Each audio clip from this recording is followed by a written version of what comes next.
What's going on, everybody? Welcome to another episode of Two Knicks Chicks.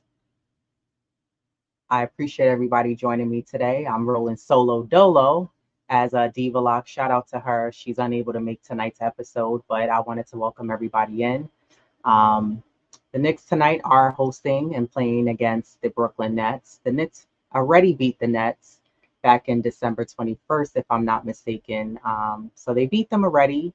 I want to see the Knicks go ahead and beat the Nets again tonight, considering we don't have Hartenstein, who's ruled out tonight with the Achilles injury. So that sucks because that means now the Knicks are going to have to put in Sims into the game. Sims hasn't played, I believe, until last time he played was December 18th. So it's been a little over a month since the last time he's played a game he was out with a ankle sprain injury. But he came back from the injury. Um, the Knicks acquired, what's his name, who I can't stand, Taj Gibson. And Taj Gibson was actually getting some of the minutes that should have been for Sims. And I know Diva Locks and I had went back and forth because Taj, while he was mainly getting 4 to 6 minutes in some games, it wasn't every game. Those minutes should have went to Sims. And my thing with Sims is this: even in some of the minutes that he did get, I didn't really see anything. And I know Diva Locks and I had went back and forth on this because her thing is that you got to give the guy some playing time, allow him to be able to go in and log in some minutes. And I get that. Like, I think that players should be getting in the game and getting some minutes. However, I just don't think that Sims is ready. Not for this Knicks team, not where they're trying to go. And I think that, you know, I don't know if I should say that he should be in the G League, but I just don't think that he's ready to be in at all into the games. So I'm very interested, and I'm going to be paying close attention to see how he does tonight against Brooklyn. Brooklyn's not a horrible team, but they're not doing well this season. They're actually struggling this season. But the Knicks are sitting at 26-17, just came up a win against Toronto. That game was pretty close in the first half. I feel like, I don't know if it's that quickly or RJ was able to tell them some of the Knicks plays and moves. And then in the second half, midway to late in the third quarter, the Knicks were able to pull away and get the win in that game, which was nice because I wanted to see the Knicks carry on into these wins. But tonight's game against Brooklyn is a game that the Knicks should be winning. This is a team that the Knicks should be beating. The Knicks already beat them so far in their series of playing against each other, and I think the Knicks should be capitalizing on wins against Brooklyn. So the Knicks don't play again until Thursday, so their games are pretty spaced out. I know I had the Knicks this week at 2-1. I know Diva Luck said she had them at 3-0. She said she's being optimistic, and I'm here for the optimism. I just think that between the game on Thursday against Denver and then a game on Saturday against Miami, I think those both of those games are going to be challenging games for the Knicks. And especially against Denver, who has Jokic, who has Murray. I think those guys are, going to, plus some other supporting cast members, are going to give the Knicks a run for their money. But the challenging games are really what I also look forward to as well, because I think these are games that the Knicks should be capitalizing on and trying to get the win against. And I'm sure you guys have heard there's been some shakeups in the NBA from the Milwaukee coach getting fired. I guess they're not happy with his defensive schemes for Milwaukee.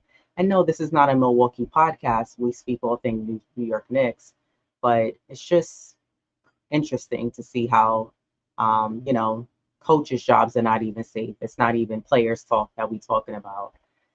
But as far as the Knicks go, like I mentioned earlier, Isaiah Hartenstein he's ruled out tonight with an Achilles pain that he's been dealing with. It's funny enough that Hartenstein has played in 164 games straight, which is incredible. So it tells you he's a strong asset to the team. I think the Knicks do need to look into signing Hartenstein, which is going to be interesting enough for the Knicks to do because Hartenstein is going to be looking for a payday. And I wonder if the Knicks are going to be able to sustain keeping him and paying him what he's looking for, considering if the Knicks bring in a player like DeJounte Murray, who has a nice contract. And then I think on top of that, we can't forget that you have guys like both Jalen Brunson and Julius Randle who are going to be due for big contracts and paydays. The Knicks were able to get Jalen Brunson at such a cheap price that, again, I like to call it CVS couponing that the Knicks like to do. And I think the Knicks, to some degree, the front office has done a great job with getting players at such a low price and getting contracts at such a low price. And they've been doing a good job with that the past few seasons. Whereas in the past, the Knicks were known for giving guys these, a lot of money, and the guys just weren't an asset to the team. But Hartenstein, nonetheless, has proved that he should be paid, and I think he can be. He's considered a starter on any team in the league. I mean, what he does, he's averaging 34.9 minutes, 13.4 rebounds, close to 2 blocks. I mean, that's not bad, you know what I mean, for what he does for you. And I think that his game is very versatile and fluid, and that he can handle the ball. No, he may not have a post game, but he's also capable of shooting a mid range and a three, which I would like to see him bring for next season. But nonetheless, he passes the ball really well. He's moving his feet. He has active hands. He's great on blocks. So I think that he definitely could be in tandem working with Mitch. Now, as far as Mitchell Robinson, we're not expected to see him till damn near the playoffs. But one of the things I question with the Knicks are, can the Knicks bring in a solid center to back up Hartenstein? Because was one of my concerns. With Hartenstein playing so many minutes a game, and I kept saying, God forbid he suffers an injury, what are the Knicks going to do? Because who do you really have? Sure, you have Precious Achua, but he had a nice game the last game, logged in 18 points, but can he do that consistently? I don't know. I don't see him doing that on a consistent basis. Can he bring that same energy and aggression like Hartenstein does? I don't think so. I think that he can be impactful, yes. I think that now is his time to step up with Hartenstein out, just because I don't think that Sims is ready. And with a team like Brooklyn, who is not that good, I think this is a chance for Sims to log in some minutes and be able to show what he can do, what little he can do. So we'll see how that goes. But again, I'm still questioning if the Knicks are going to be able to keep Hartenstein. I think they'll be silly not to. But to be able to keep Hartenstein and pay him the money that he's going to be looking forward to, getting. So we'll see. But the Knicks so far have won 9 of their last 11 games. And, they've been looking good so far since acquiring OG Anunoby, who I think has been a great fit with the Knicks team. But I wonder, with Terry Rozier getting traded from Charlotte, and now he's on Miami, and now you have Kyle Lowry, who's a possible backup point guard to Randle. I think he would be a good fit for the Knicks. And you have Murray, who we've all been talking about, but I wonder if the Knicks are really going to make that move to get Murray. That's something that I really wonder if they're going to pull the trigger and actually make that happen. I don't know. I still have this feeling that the Knicks may not go all the way and actually acquire somebody. I think it would be really silly for them not to, because the Knicks do need help. The way this team is constructed right now, it's no way that the Knicks are going to be able to go far in the playoffs. While I think the Knicks defense has gotten better, and I think they still have a lot of tweaks to make, I still think that the Knicks have a lot of work to do. And I don't think that the Knicks have all the pieces in place to get to that next level, and work on doing the work that they need to do. So, I think that, you have a couple of guys in the league who right now are available. I know we've been talking, I just mentioned Terry Rozier got traded to Miami. So now you have Kyle Lowry, who the Lakers are also interested. Several teams are actually interested in him. Same thing with Murray. Several teams are actually interested in him as well. Malcolm Brogdon, I'm not even really sure, because I feel like his name has been in the mix, but he hasn't really said much. Not sure if he really wants to come to New York. I'm not really sure on that one, but I think that he could be a fit on this team as another shooting guard. I just think that the Knicks need a solid backups to the bench squad. The Knicks do not have a bench. I've been saying this since the beginning of the season that they don't have a bench. But I think that there's some players that the Knicks need to consider bringing in. Then you also have DeMar DeRozan, who, the Bulls have had a crappy season, and I know they're looking to rebuild. He's another guy who the Knicks could potentially go after. If maybe they don't get Murray, you can possibly go after DeMar DeRozan. So you got Kyle Lowry. You need a guy who can handle the ball. Right now, Brunson is doing all the ball handling. He's having to orchestrate, facilitate. And I think that right now the Knicks don't really have another guy in place. I know some people have mentioned Malachi Flynn, and then you have Deuce McBride, but are those the guys that you really want the ball in their hands? And the guys who's going to make those last second shots for you as a Knicks team? I don't think so. At least not for me. I'm not comfortable with it. And I also don't want to see Randle with bringing the ball up. He throws these bullet passes that are like way too hard. Shout out to Ron from Still Knicks fan. He mentioned how Randle needs to be careful with those passes because he's going to throw it so hard one day he's going to jam someone's fingers up from trying to catch that bullet pass that he throws. And I saw someone in the chat called him Randle Mahomes, and that's perfectly suited for him because Randle throws these outrageously strong passes for no reason. And part of the problem is I think that I spoke about this on the last episode. I think that Randle has a tendency of he's not really sure where he's throwing the pass, and he's thinking after the fact when he throws the ball. So there's no thought before he's making the pass. It's just like I'm gonna get in the air and I'm gonna throw the ball, and I know one of the guys that's standing behind the perimeter is gonna catch the ball. Which is awful because again, I think what Ron was saying with injuring another player, I think it's that. And then also when you get to the postseason, other teams are going to be able to read that on the defense, and they're going to go in for that steal because they're going to know Randle throws these sporadic, out of control, that doesn't make sense passes. So, I think that the Knicks need to really be smart about who they bring in. We need someone who could be a backup to Brunson and handle the ball and can get a bucket. And then I really also still stand by, I think the Knicks need a true center as a backup. This is a prime example of why I've been saying this. You have a guy like Mitch who goes out. Okay, sure. Now you have Hartenstein to fill in. Hartenstein is now suffering an injury, and it's not a serious injury, but, we hope that he doesn't miss a ton of games and he can also bounce back and remain healthy and be, in the game. We need him to start. The Knicks really do need him moving forward just as much as they needed Mitch. And I don't think that with Precious Achiuwa, while I feel more comfortable with Precious, I'm not really sure with Sims. And I hope Sims make me eat my words. I always say this. But as far as those trades and those few guys I mentioned between Kyle Lowry, Malcolm Brogdon, DeJounte Murray, and DeMar DeRozan, I think those guys will be fitting for that backup piece to Brunson, and I guess to some degree Randle. But we touched on it a little bit with centers, but I'm gonna keep bringing up these different players who's in the trade talks. I know there's plenty of more. There's Jordan Clarkson, there's other guys who've been in the mix. But as of late, these were the guys that I wanted to talk about and bring up, just because I think, again, the Knicks do not have depth and we do not have solid backups to be able to help these guys out. And it's unfortunate because guys like Hartenstein, Randle, Brunson have to play almost 40 minutes a game because there's no help, and that's not going to be sustainable going into the postseason for the Knicks. So we'll see. Salute Hansky Gaming. He said we need Tyus Jones and Daniel Gafford. Yeah, Tyus Jones, I did bring him up in our first trade talk video. Daniel Gafford, I have to look more at his game. But Tyus Jones, I think that he would be a good fit as a backup. I think he would be good for the bench.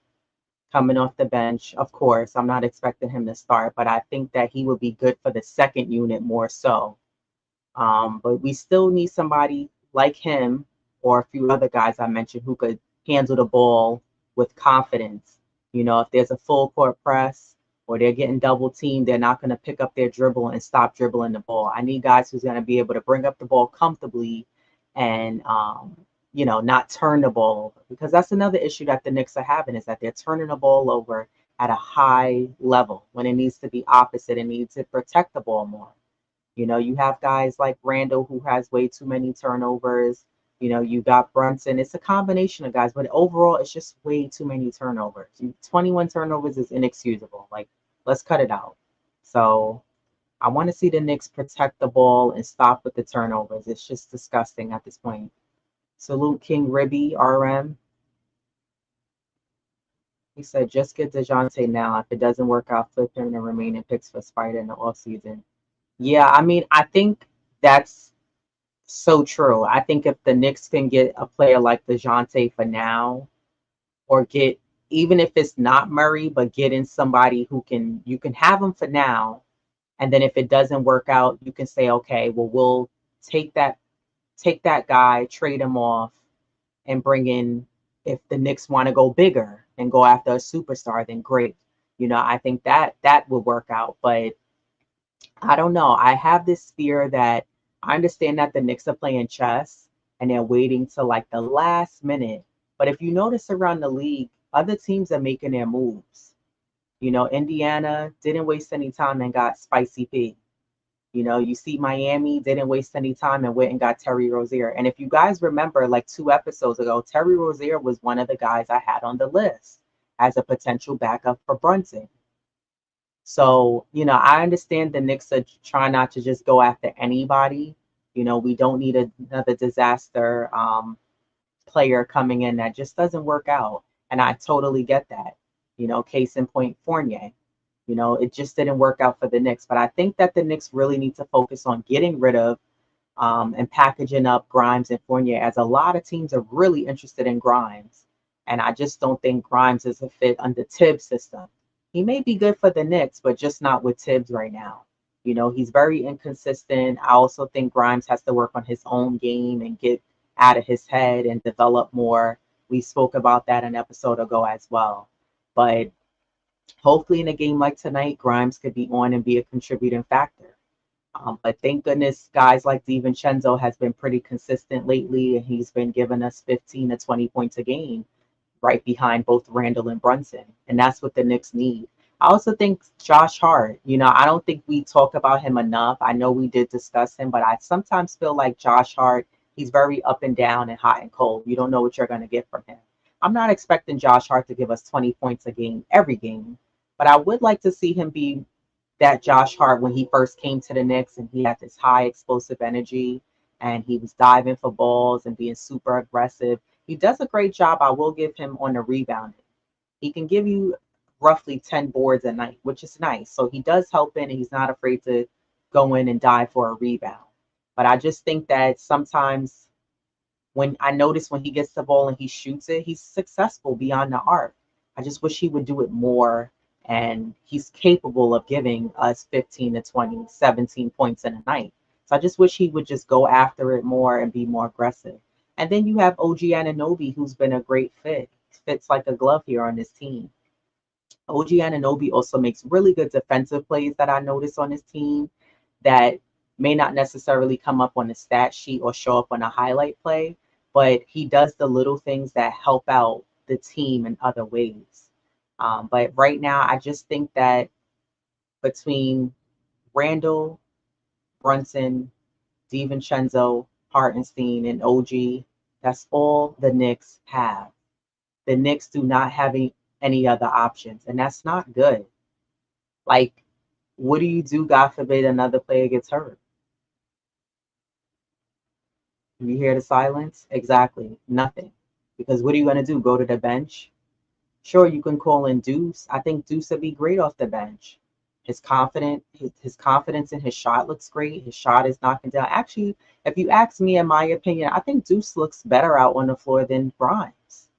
He just seems more ready and proactive in the game. I don't know. He's reading the game in a different lens than Grimes. And I know Diva at one point a few episodes ago, she had said she felt like Grimes should go to the G League. And it's no shade to Grimes. I just think Grimes needs to work more in his game. And I just think it's a combination of things. And maybe the G League would be a good fit for him just to develop more, And the same thing goes for Sims. Shout out to I am Jarrell. I know Steph mentioned he probably put a hex on him. Listen, I thought when Jarrell said that Sims shouldn't even be in the league, honestly, I agree with him 100%. I like to call a spade, and I'm not going to agree with everything, but I agreed with that. And a lot of times people will say in the chat or say, oh my gosh, this girl is crazy for saying these things. It's not that. I just think for me, I'm one of those fans who I'm harsh in my critiques on players just because I've seen enough of the games and not enough winning and not enough leading towards a championship and lack of direction. And I feel like the Knicks are starting to get direction. They're starting to figure out who they are as a team, as an organization, and it's good to see. But at the same time, I don't let that cloud what I'm seeing right now and the lack thereof. And I think that the Knicks still have a lot of work to do. And if you're a true Knicks fan, you agree with that. But I'm not getting caught up either in the trade talk because for all we know, the Knicks may not even make a move. So, I just think that there's still a lot of work that needs to be done within the team itself. I think that the Knicks need some true help. And right now, what we have is just not working out. So, salute Ajay. How are you? Yeah, salute J Tap. Exactly. Yeah, Grimes is overthinking. And I was saying this on our last episode how I noticed with Grimes, he grabs the ball, right? He'll catch the ball rather, and he shoots it so fast. Like the ball is like a hot potato. He shoots the ball so freaking quick. But my thing is that a really good shooter knows how to create space for himself. So when he catches the ball, he can do a 1-2 dribble and create that little bit of space so he can get that shot off. Almost like how Melo would do when he would get that ball. He was able to create that little bit of space for himself so he can get that shot off. And, I know that Grimes is not going to be able to make those moves like Brunson, like a Carmelo Anthony, and get to the basket as he wants. But if you only could really shoot the ball and that's all you can do. But here's my thing: if he was shooting the ball and he was making it at a high percentage, I would back off a little bit because I'd be like, well, he does make most of his shots, but he's not knocking them down all the time. And then the fact that Grimes doesn't know how to drive and get to the basket, it's a problem. So I just said, whatever we do, we don't need Bruce Brown. He's exactly what Josh Hart is. Yeah, I agree. I agree. I don't know like what made him. I was trying to look for like an article or audio of what he was asked to make him say he's a Tibbs type of player. He would fit in Tibbs' system, and that's not verbatim of what he said, but that was the gist of what he said. So I was looking for something that why did he make that comment like that and say that? Yeah, I don't know. But I don't think that we need him. I agree with you, Ajay. J Tap said the G League would plummet Grimes' trade value. But you know what? I really wish that remember the way they would send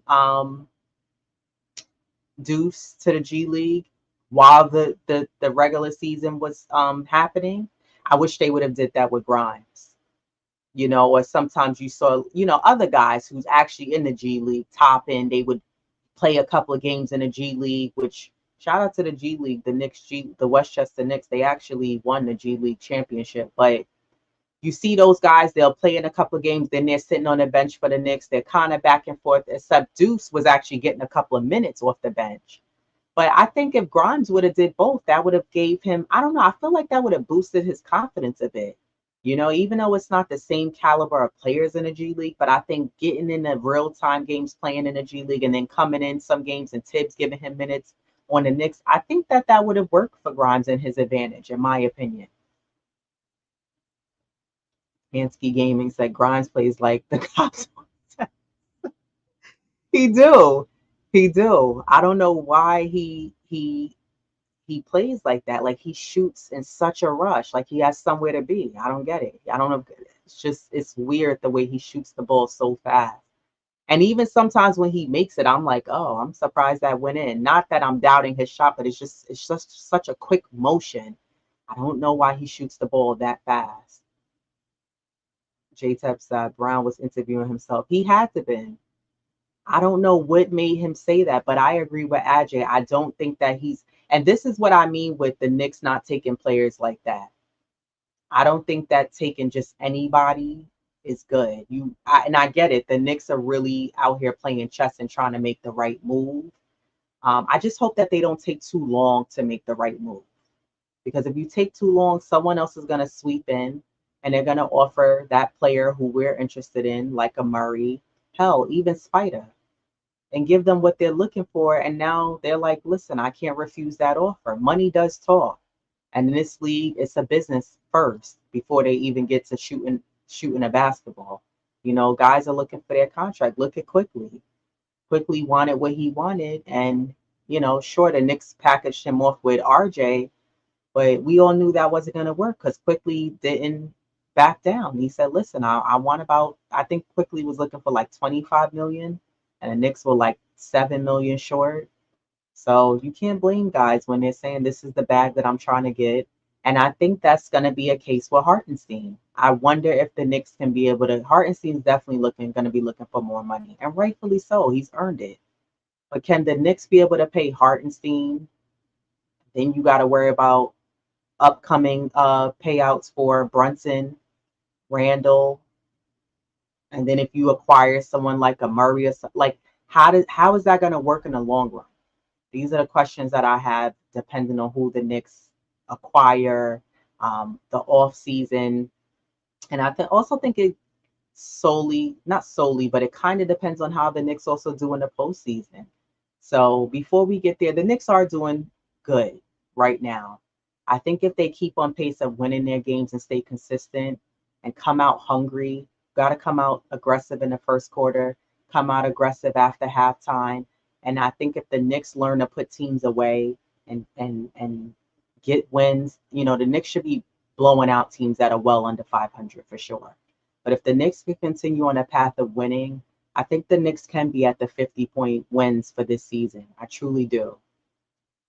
But my thing is that's all great and all. I think that the standings for the Eastern Conference for the Knicks do matter because you don't want to blink. And I said this about 4 or 5 episodes ago, and then the Knicks end up in 8. You know, you end up in 10. Teams will start to go on a run. And now that we're at the midway point of the season, especially after All-Star break, teams start to, you know, go on a run. And they're looking to get as many wins as they can so they can make the playoffs. I just don't want to see the Knicks end up in that situation. I don't see that happening, but I want them to be in a good spot in the Eastern Conference. So this way you can at least have a smooth first round, go hard, beat that team. And I want to see the Knicks really put forth that effort in the second round because it'll be really sweet to see them in the Eastern Conference Finals. And they can make it there. But again, I think if they make a couple of changes and tweaks with the players and the rotation, guys who can actually be contributors to the team, I really think that the Knicks can take it there. Yeah, game is definitely about to start. I think tip off is happening in like 4 minutes. I got the Knicks beating Brooklyn, so no reason why the Knicks should be losing this game. This is a winnable game by the Knicks. And then you got a nice little break after that and don't play again until Thursday against Denver. So I got the Knicks winning. I would like to see the Knicks win on Thursday. I will be back before then. And actually tomorrow I'll be on, shout out to Steph, aka Queen. I will be on her all women's panel tomorrow night at 7:30. So catch us there. We will be on live. And yeah, shout out to, as Diva Locks, as she always say, let's go Knicks. Hopefully she can join us tomorrow. If not, she will be back on the show. But want to thank everybody for joining me today. Hansky Gaming, salute to you. King Ribby, salute to you. Ajay, salute. And J-Tap, salute. Appreciate you guys for joining me today. I just wanted to come and do a quick show before tonight's game. Like I said, got the Knicks winning tonight. Hit the like button before you guys get up out of here. Subscribe. And as always, like I always say, I'm out of here. Peace.